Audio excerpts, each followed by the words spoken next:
सावधानी से सुनो, इधर देखो बस। 4 घंटा सवेरे की कथा में हमको देखो और शाम को 3 घंटा उधर देखना ठाकुर जी को हैं।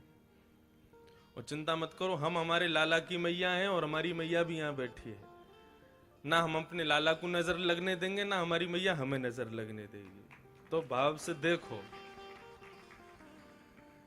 वास्तव में श्रीनाथ जी की सेवा करने वाले, यदि मैं गलत नहीं हूं तो यहाँ जो बैठे हैं पुष्टि मार्गी उपासक एवं जो नाथद्वारा के हैं, मुखिया जी को यशोदा जी का ही स्वरूप माना जाता है।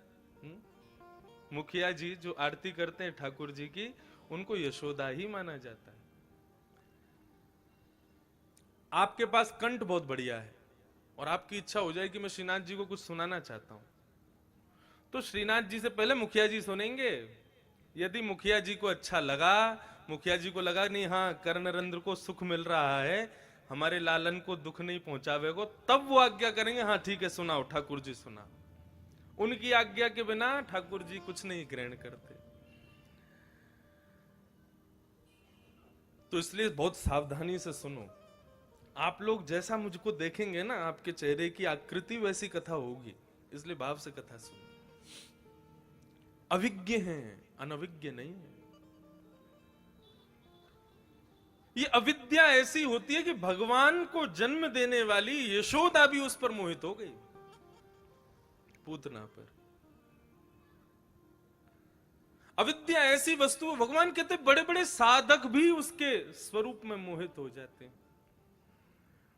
भगवान के एक भक्त हुए, उनका नाम था विल्लु मंगल। क्या नाम था? विल्लु मंगल।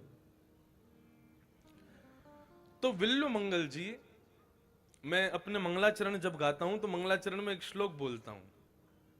अस्ति स्वस्तरुणी कराग्र विगलत कल्प प्रसूनाप्लुतम वस्तु प्रस्तुत वेणुना दलहरि निर्वाण निर्व्याकुलम स्रस्त स्रस्त निवद्धनि विविलशद गोपी सहस्त्राव्रतम हस्तन्यस्तनतापवर्गमखिलोदारम किशोराकृति। इस श्लोक का निर्माण किया श्री विल्लु मंगल जी ने। भगवान की रूप माधुरी रस माधुरी के अनन्य उपासक थे श्री विल्लु मंगल जी। उनके अंदर, अब उसको गुण कहूं कि दुर्गुण कहूं, कि हम सब लोगों को शिक्षा देने के लिए उनका ऐसा भाव था। वे सुंदर स्वरूप कहीं भी देखते थे ना तो उस पर मोहित हो जाते थे। अब ये उनका गुण है दुर्गुण है कि हम लोगों को समझाने का भाव है, ये मुझे नहीं पता। लेकिन वास्तव में हम साधकों को यही मानना चाहिए कि बड़े जन जो हैं वो हमें समझाने के लिए ऐसी लीलाएं करते हैं। एक बार विल्लु मंगल जी किसी मार्ग में जा रहे थे, तभी वहां पर एक सुंदर मृगनयनी एक युवती घड़ा लेकर के जल भरने के लिए आई। अब वो जल भरने लगी, विल्लु मंगल जी की उस पर दृष्टि पड़ी और विल्लु मंगल जी ने जैसे ही उसको देखा स्तब्ध हो गए। ऐसा सौंदर्य, कुएं में से जल खींच रही थी, विल्लु मंगल जी वहीं जाके खड़े होकर उसके रूप को निहारने लगे। अब एक दो बार देखे तो चलो ठीक है, कोई भी सहन करेगा, लेकिन कोई इस प्रकार से टकटकी लगा करके देखता रहे तो सबको असहजता महसूस होगी। अब वो युवती थोड़ी देर तो उसने देखा संत स्वरूप है, प्रणाम किया, लेकिन जब विल्लु मंगल जी बिल्कुल ऐसे कभी करें कभी ऐसे करें, उसके स्वरूप को देखें तो उसको असहजता लगने लगी। वो कभी अपना मुंह छुपावे तो घूम करके देखें। युवती बोली अब मैं इनसे तो उम्र में छोटी हूं, अब इनसे क्या बोलूं, मैं अपना काम करके यहां से निकलती हूं। तुरंत जल भर करके वो वहां से जाने लगी। थोड़ी दूर गई तो सोचा कि संत चले गए होंगे, पीछे देखा तो विल्लु मंगल जी खड़े हैं। ऐसे मोहित हुए उसके रूप में, सुध बुध खो गए, कहां जा रही है क्या कर रहा हूं कुछ भी स्मरण नहीं, बस पीछे चलते ही जा रहे हैं उसके।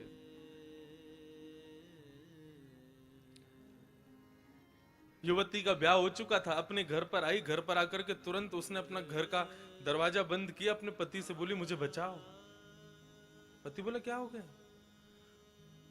बोले देखने में साधु संत का स्वरूप लगता है, कोई बड़ा साधक लगता है, लेकिन चरित्र का बहुत नीचा है, बड़ी कुदृष्टि से मुझे देख रहा है। पति ने कहा, कुदृष्टि किसे कहते हैं? दृष्टि तो दृष्टि है, उसको कुदृष्टि क्यों कहती हो? बोले वो बाहर ही खड़ा है, मुझे देखने के लिए यहां तक चला आया है। पति ने जाकर के गेट खोला तो विल्वमंगल जी वहीं खड़े थे। पति को देख ही नहीं रहे, उसके उठ करके देख रहे हैं कि वो कहां है जिसका स्वरूप मैं देखना चाह रहा था। उस व्यक्ति ने उनका स्वागत किया, आइए मान्यवर पधारिए, घर पर विराजिए। पत्नी कहे, देखो कैसा पति हमारा, कोई मेरे स्वरूप पर इतना मोहित हो गया, कोई मेरे रूप को इस प्रकार इस भांति देख रहा है और ये उसका स्वागत कर रहा है। सेज लगा करके बिठाया। बोले प्रसाद पाएंगे? बोले बिल्कुल पाएंगे, अगर आपकी गृहिणी बनाएंगी तो जरूर पाएंगे। पति कहने लगे, जल्दी जाओ, भोग सिद्ध करो, संत पधारे, भोजन कराओ।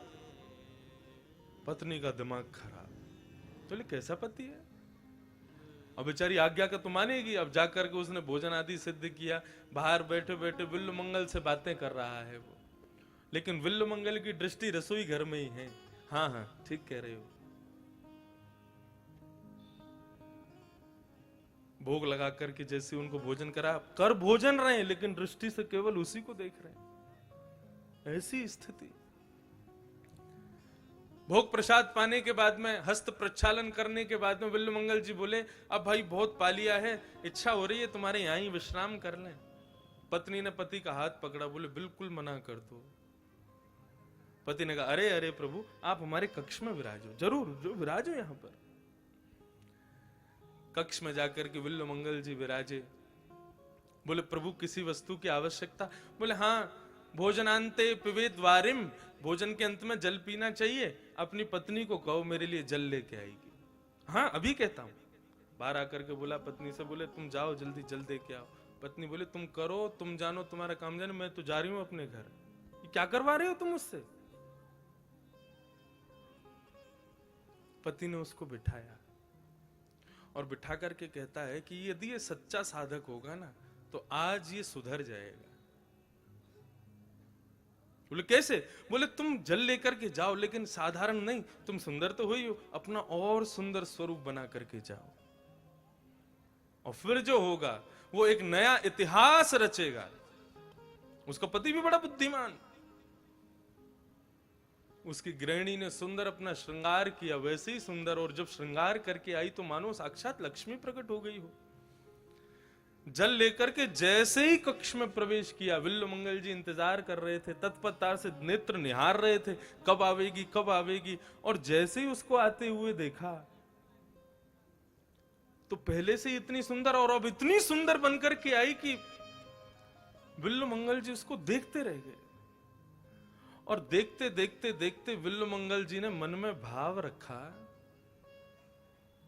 एक साधारण सी स्त्री की सुंदरता पर सुबह से शाम हो गई मुझको, और शाम तक मैंने इतना निहारा, ऐसे ऐसे करके निहारा, लेकिन उसका परिणाम ये और सुंदर बनकर के मेरे सामने प्रकट हुई है, मुझको दर्शन देने आई है। अरे नेत्रों, यदि इतनी तत्परता श्री श्रीनाथ जी को देखने की होती तो आज श्रीनाथ जी चल करके मेरे सामने आ गए होते। यदि इतनी तड़फन श्रीनाथ जी को देखने की होती तो आज मेरे कक्ष में श्रीनाथ जी खड़े होते। दर्शन को नैना तपे, वचन सुनन को काम, मिलवे को हिय रात पे, हिय के जीवन प्राण, गोवर्धन वासी सांवरे, तुम बिन रहो न जाए। युवती का हाथ पकड़ लिया, वो बोली बेटी मैंने तुम्हारे यहां प्रसाद पाया है, मुझे दक्षिणा दोगी? वो तो घबरा गई, बोली हाथ और पकड़ लिया इन्होंने तो पता नहीं क्या मांगेंगे। बोले आज्ञा करो। बोले तुम्हारे घर में सुई है? बोले हाँ है, तो जरा लेके आना। सुई लेकर के आई तो उस युवती को देखा, और युवती को देखने के बाद नेत्र बंद करके श्रीनाथ जी का स्मरण किया। बोले जिन नेत्रों ने ठाकुर जी को छोड़ करके एक तुच्छ प्राणी को दर्शन की इतनी अभिलाषा रखी, उन नेत्रों को मैं रखना